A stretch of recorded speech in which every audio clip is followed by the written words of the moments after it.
ایک سوال ہے کہ بدعتیوں کو اگر بدعت کے مطابق سمجھایا جائے تو کہتے ہیں کہ پنکھا جو ہے یہ نبی صلی اللہ علیہ وسلم کے زمانے میں نہیں تھا تو ہم اس کو کیوں استعمال کرتے ہیں؟ سوال ایسے لوگوں کو سوال یہ ہے کہ اہل بدعت کو جب ہم یہ سمجھاتے ہیں کہ دین میں نئی چیز بدعت یہ گمراہی ہے اور اللہ اور رسول اور ان کے دین کی مخالفت ہے، تو وہ اپنی بدعت کو جائز ٹھہرانے کے لیے ایک جواز یہ پیش کرتے ہیں کہ آج کئی چیزیں ہم ایسی استعمال کرتے ہیں جو اللہ کے رسول صلی اللہ علیہ وسلم کے زمانے میں نہیں تھی۔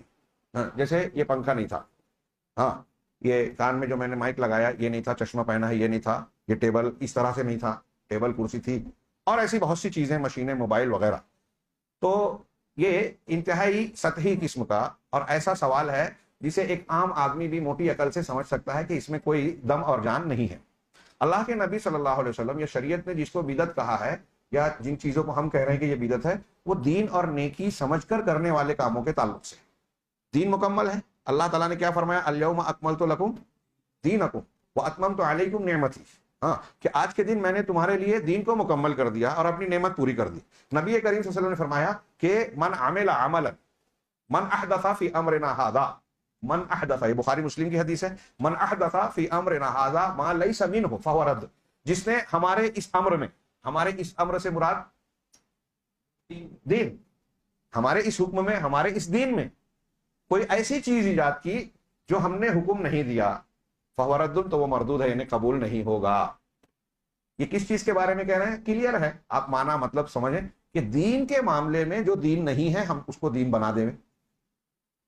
ایک نیکی، ایک عبادت، ہاں، کوئی دیکھ کے آئے کہ بھائی عیسائی لوگ ایسی عبادت کرتے ہیں، بہت اچھی لگی، وہ اسلام میں وہ کرنے لگے، چلے گی؟ میں آپ سے ایک سوال کرتا ہوں بغیر ان دلیلوں کے، اس بدعتی سے سوال کریں کہ بھائی اللہ کے نبی صلی اللہ علیہ وسلم نے ایک رکعت میں 2 سجدہ بتائے، ٹھیک ہے، سب مانتے ہیں نا ایک رکعت میں 2 سجدہ ہے، اور سجدہ اللہ تعالیٰ کو پسند ہے نا؟ سب سے زیادہ عبادت میں بندہ جو اللہ کی عبادت کرتا ہے تو جو ادا سب سے زیادہ اللہ کو پسند ہے، اللہ کے رسول نے فرمایا کہ سجدے کی حالت میں بندہ اللہ سے سب سے زیادہ قریب ہوتا ہے، لہذا سجدے میں، نوافل میں خاص طور سے خوب دعا کرنی چاہیے، قبول ہونے کا زیادہ امکان اور چانس ہے۔ تو اللہ کے نبی صلی اللہ علیہ وسلم کو نے فرمایا کہ سجدہ اللہ کو پسند ہے، اللہ بندہ قریب ہوتا ہے۔ اب مجھے سجدہ بہت اچھا لگا تو میں یہ بولوں کہ ایک رکعت میں 2 ہی ہے، سجدہ اتنی اچھی چیز ہے تو 3 4 کر لو، چلے گا؟ جی شیخ، نہیں اس سے پوچھیں ہم، اس بدعتی سے، کہ ایک رکعت میں 3 سجدہ کروں چلے گا؟ یہ جتنے لوگ بیٹھے ہیں آپ کا دل کیا بولتا ہے؟ اب میں اس کے جواب میں بولوں کہ پنکھا تھا کیا؟ آپ پنکھا یوز کر رہے ہو نا، تو چونکہ پنکھا نہیں تھا یوز کر رہے ہو، اس کو کوئی حرام نہیں بولتا، تو 3 سجدہ کر سکتے، بنتا ہے کچھ سیٹنگ ہے؟ یہ بالکل الٹی بات ہے۔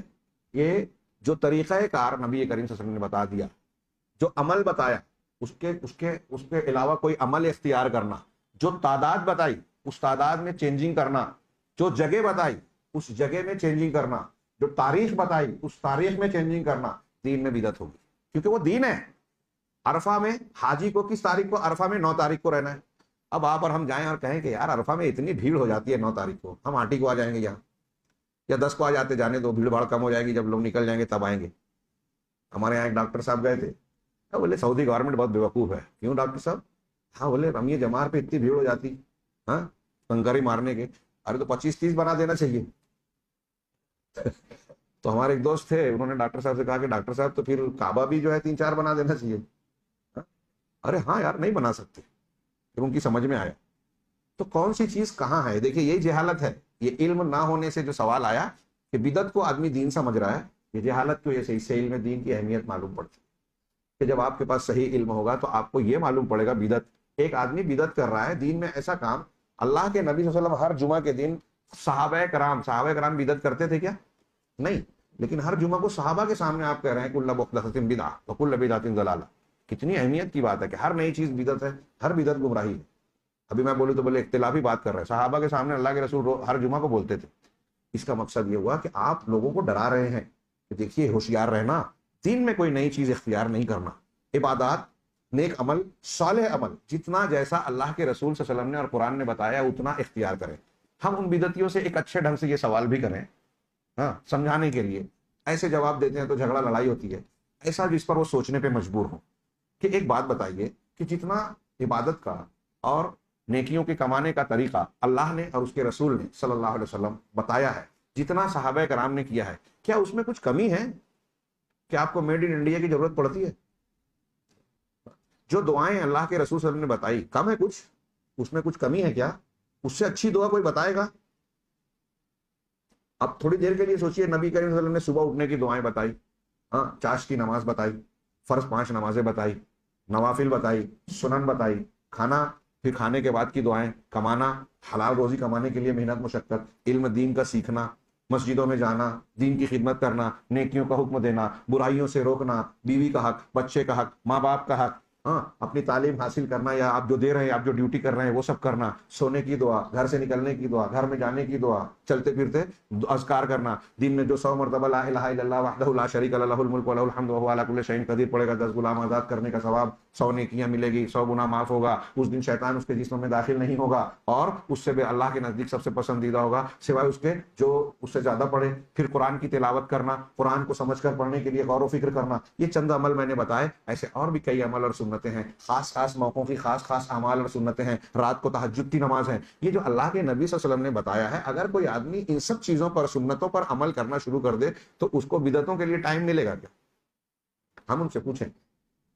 یا آپ کو ایسا لگتا ہے کہ اللہ کے رسول صلی اللہ علیہ وسلم کی یہ جو معمولات اور بتائی ہوئی تعلیمات ہے، اس میں کچھ کمی ہے، ہاں، وہ فلاں پیر صاحب اور فلاں بابا جو ہے اس کمی کو پورا کریں گے؟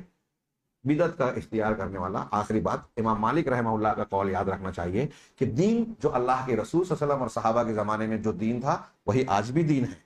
اگر کوئی شخص دین میں کوئی نیا کام کرتا ہے، پنکھا موبائل الگ چیز ہے، وہ دنیا ہے، دین نہیں ہے، ہاں، اور پنکھا اس وقت بھی جھلتے تھے، یہ پاور والا آ گیا۔ تو اگر کوئی شخص، امام مالک کہہ رہے ہیں کہ جو اس وقت دین تھا آج بھی وہی دین ہے، اگر کوئی شخص نیا کام کرتا ہے اور سمجھتا ہے کہ یہ اچھا ہے، جس کو اللہ کے رسول صلی اللہ علیہ وسلم نے نہیں بتایا، صحابہ نے نہیں کیا، تو وہ رسول اللہ صلی اللہ علیہ وسلم پر یہ الزام لگاتا ہے کہ اللہ کے رسول صلی اللہ علیہ وسلم نے دین کو پہنچانے میں خیانت کی، رسول نے نہیں بتایا، میں بتا رہا ہوں، رسول کو نہیں معلوم ہے، مجھ کو پتا ہے، یہ کہہ رہا ہے وہ۔ پھر امام مالک نے یہ جملہ کہا کہ جو اس وقت دین تھا وہی آج بھی دین ہے، قرآن کی آیت پڑھی، الیوم اکملت لکم دینکم، آج میں نے تمہارے دین کو مکمل کر دیا۔ مکمل کس کو بولتے ہیں؟ جس میں کمی بیشی کی کوئی گنجائش نہ رہ جائے۔ ہاں، یہ ایک آیت اور جو 2 حدیث پڑھی، یہ آپ اچھی طرح دماغ میں سمجھا لیں، دنیا کی ہر بدعت اس سے رد ہو جائے گی۔